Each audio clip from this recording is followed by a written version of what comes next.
Selamat pagi teman-teman semua. Assalamualaikum warahmatullahi wabarakatuh. Selamat siang, Om Swastiastu. Perkenalkan, kami dari kelompok 4 ingin mempresentasikan hasil diskusi kami tentang penyakit pada tumbuhan. Nama saya Resergi Alvarez, NIM 133184042. Saya Rizky Seritanti dengan NIM 133200008. Saya Irfanur Aziza dengan NIM 133200015. Saya Indadiah Pranesti dengan NIM 133200022. Saya Iyasisan Andrian, NIM 1332029. Saya Brigida Dita Larasati, NIM 1332030. 2033.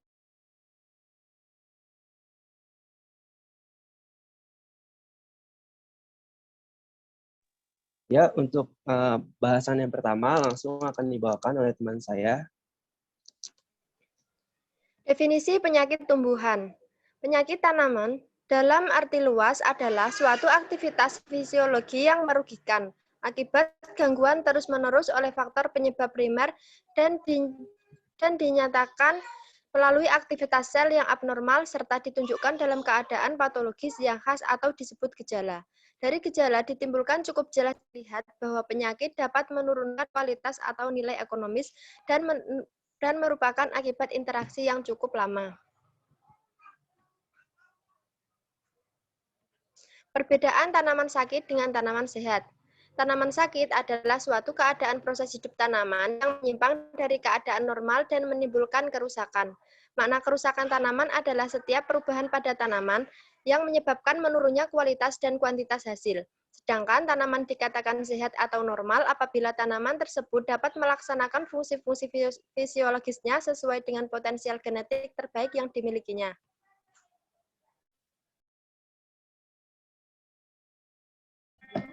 Gejala penyakit tanaman. Gejala adalah kelainan atau penyimpangan dari keadaan normal yang ditunjukkan oleh tumbuhan atau tanaman. Gejala dapat dibagi berdasarkan 1. Peluasan gejala yang terjadi atau sifat gejala, yaitu ada gejala lokal, suatu gejala yang hanya terbatas pada bagian tumbuhan tertentu. Gejala sistemik, yaitu gejala yang merata pada seluruh tubuh tumbuhan. Yang kedua yaitu perubahan-perubahan yang terjadi di dalam sel yang dapat digolongkan menjadi 3 gejala, yaitu tipe nekrotis yang meliputi gejala yang terjadi karena adanya kerusakan pada sel atau bagian sel atau matinya sel.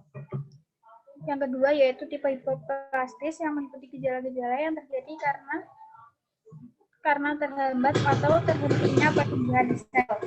Tipe hiperplastis meliputi gejala-gejala yang terjadi karena pertumbuhan sel yang melebihi biasa atau overdevelopment.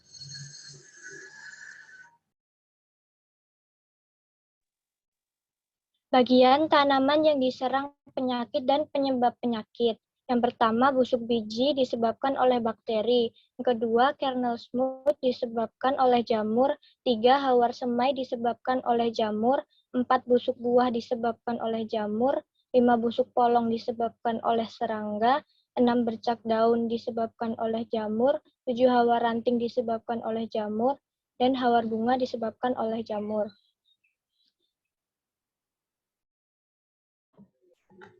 Kemudian ada cara timbulnya penyakit. Yang pertama, ada penyakit epidemi, yaitu apabila serangan penyakit tersebut meluas atau menurun dengan tingkat serangan tinggi atau rendah dan berjalan dari tahun ke tahun. Contoh penyakit epidemi ini adalah penyakit kuning pada kubis. Yang kedua, ada penyakit epidemi atau epizootik, adalah penyakit yang timbul dan meluas tetapi secara periodik. Istilah epidemi berasal dari bahasa Grek yang berarti di antara manusia dan memang yang dimaksud untuk penyakit manusia. Contoh penyakitnya adalah busuk hitam pada tanaman crucifera. Yang ketiga adalah penyakit sporadis, yaitu penyakit yang timbul dengan interval yang tidak teratur. Demikian pula dengan lokasinya.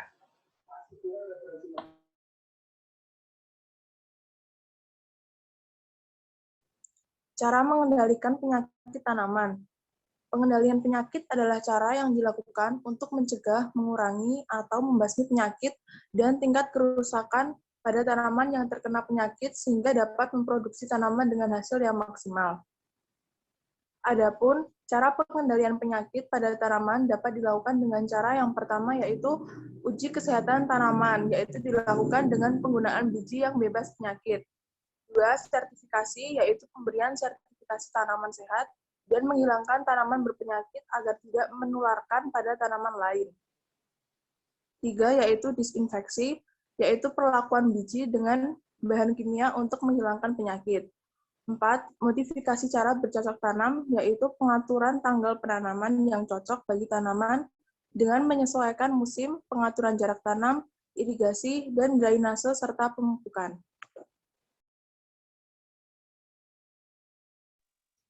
Baik, sekian dari kelompok kami. Bila ada yang ingin bertanya, kami buka sesi tanya-jawab melalui kolom komentar sebanyak 7 penanya.